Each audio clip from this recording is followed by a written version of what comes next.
রাধে রাধে। গীতার মূল্যায়নের আজকের ভিডিও শ্রীমদ্ ভগবদ্গীতার চতুর্থ অধ্যায়ের অর্থাৎ জ্ঞান যোগের 6 নম্বর শ্লোক অনুবাদ সহ তাৎপর্য করে বলবো। 6 নম্বর শ্লোক সংস্কৃতে বলা হয়েছে, অজ হোপি সন্ন বায়ত্তা ভূতানামীশ্বর হোপি সন প্রকৃতিং সামধিষ্ঠায় সম্ভবামাত্তায় মায়য়া।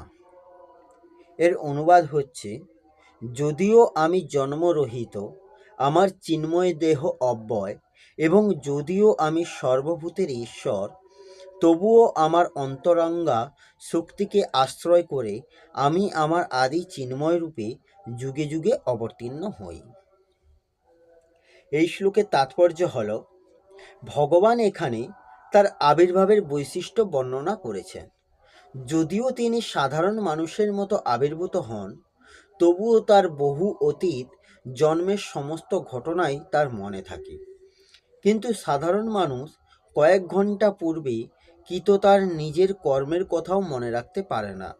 যদি কাউকে জিজ্ঞাসা করা হয় যে একদিন আগে ঠিক সেই সময় কি করেছিল, তবে সাধারণ মানুষের পক্ষে সঙ্গে সঙ্গে তার উত্তর দেওয়া কঠিন হয়ে পড়ে।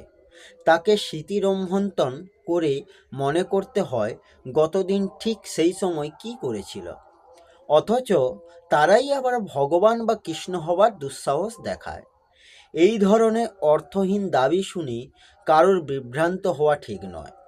ভগবান এখানে তার প্রকৃতি বা রূপের কথা ব্যাখ্যা করেছেন। প্রকৃতি বলতে স্বভাব ও স্বরূপ দুটোই বোঝায়। ভগবান বলেছেন তিনি তার চিন্ময় স্বরূপে আবির্ভূত হন। সাধারণ জীবেদের মতো তিনি এক দেহ থেকে আরেক দেহে ধ্যানান্তরিত হন না। বদ্ধ জীবাত্মা এই জন্মে হয়তো এক রকমের দেহ ধারণ করতে পারে, কিন্তু পরবর্তী জন্মে তাকে ভিন্ন দেহ ধারণ করতে হয়। জড়জগতে জীবের দেহ স্থায়ী নয়। প্রকৃতপক্ষে সে প্রতিনিয়তই তার দেহ পরিবর্তন করছে, কিন্তু ভগবানকে দেহ পরিবর্তন করতে হয় না। যখনই তিনি আবির্ভূত হন, তিনি তার অন্তরঙ্গা শক্তির দ্বারা স্বরূপগত দেহ নিয়েই আবির্ভূত হন। অর্থাৎ শ্রীকৃষ্ণ যখন এই জড়জগতে আবির্ভূত হন, তখন তিনি তার দ্বিভুজ মুরলীধারী শাশ্বত রূপ নিয়েই আবির্ভূত হন। তিনি তার শাশ্বত দেহেই আবির্ভূত হন। জড়জগতে কোনো কলুষী তার রূপকে স্পর্শ করতে পারে না। তিনি যদিও তার অপ্রাকৃত রূপ নিয়েই এই জড়জগতে আবির্ভূত হন এবং সর্ব অবস্থাতেই তিনি সমস্ত জগতের অধীশ্বর হয়ে থাকেন, তবুও তার জন্মলীলা একজন সাধারণ মানুষের মতোই বলে মনে হয়। আর যদিও তার দেহের পরিবর্তন হয় না, তবুও তিনি শৈশব থেকে পৌগণ্ডে, পৌগণ্ড থেকে কৈশোর এবং কৈশোর থেকে যৌবনে উত্তীর্ণ হন। কিন্তু আশ্চর্যজনকভাবে যৌবনের ঊর্ধ্বে তার দেহের আর কোনো রূপান্তর হয় না। কুরুক্ষেত্রের যুদ্ধের সময় তার অনেক পৌত্র ছিল, অর্থাৎ জাগতিক হিসাবে তার তখন অনেক বয়স হয়েছিল, কিন্তু তাকে দেখে মনে হতো তিনি 20-25 বছরের এক যুবক। যদিও কৃষ্ণ অতীত, বর্তমান ও ভবিষ্যতের সর্বকালীন আদিপুরুষ, সমগ্র সৃষ্টির সর্বপ্রাচীন পুরুষ, কিন্তু তিনি আমাদের মতো বৃদ্ধ অবস্থা প্রাপ্ত হন না বলে কোনো ছবিতেও শ্রীকৃষ্ণকে বার্ধক্যগ্রস্ত অবস্থায় দেখা যায় না। কখনো তার দেহের অথবা বুদ্ধির কোনো রকম ক্ষয় বা বিকার হয় না। তাই এটি অত্যন্ত স্পষ্ট যে এই জড়জগতে অবতীর্ণ হলেও তিনি চিরকালই অজ, নিত্য, শাশ্বত, পুরাতন, আদিপুরুষ ও সচ্চিদানন্দময়। বাস্তবিক পক্ষে তার আবির্ভাব ও অন্তর্ধান আমাদের সম্মুখে ঠিক সূর্যের আবির্ভূত হয়ে বিচরণ করতে করতে দৃষ্টির আড়ালে চলে যাওয়ার মতো। আকাশে সূর্যকে দেখে যেমন আমরা মনে করি সূর্য এখন আকাশে রয়েছে, তারপর আমাদের দৃষ্টির আড়ালে চলে গেলে আমরা মনে করি সূর্য এখন অস্ত হয়ে গেছে। প্রকৃতপক্ষে সূর্য তার নির্দিষ্ট কক্ষপথেই রয়েছে, কিন্তু আমাদের ত্রুটিপূর্ণ ও সীমিত ইন্দ্রিয়ের দ্বারা আমরা আকাশে সূর্যের উদয় এবং অস্ত পর্যবেক্ষণ করি। যেহেতু ভগবান শ্রীকৃষ্ণের আবির্ভাব ও অন্তর্ধান সাধারণ জীবের মতো নয়, তাই তা প্রমাণ করে যে তার অন্তরঙ্গা শক্তির প্রভাবে ভগবান সৎ ও চিৎ ও আনন্দময় এবং জড় প্রকৃতির দ্বারা তিনি কখনোই কলুষিত হন না।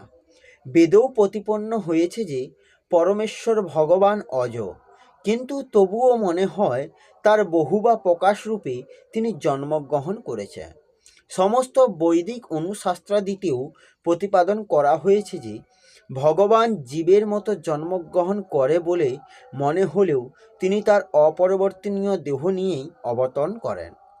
শ্রীমদ্ ভাগবতে বলা হয়েছে তিনি চতুর্ভুজ ও সরৈশ্বর্যপূর্ণ নারায়ণ রূপে তার মায়ের সামনে আবির্ভূত হন। জীবীদের প্রতি তার অহেতুক কৃপার ফলেই তিনি তার শাশ্বত আদিরূপ নিয়েই আবির্ভূত হন, যাতে তারা পরমেশ্বর ভগবানের প্রকৃত রূপে মনোনিবেশ করতে পারে।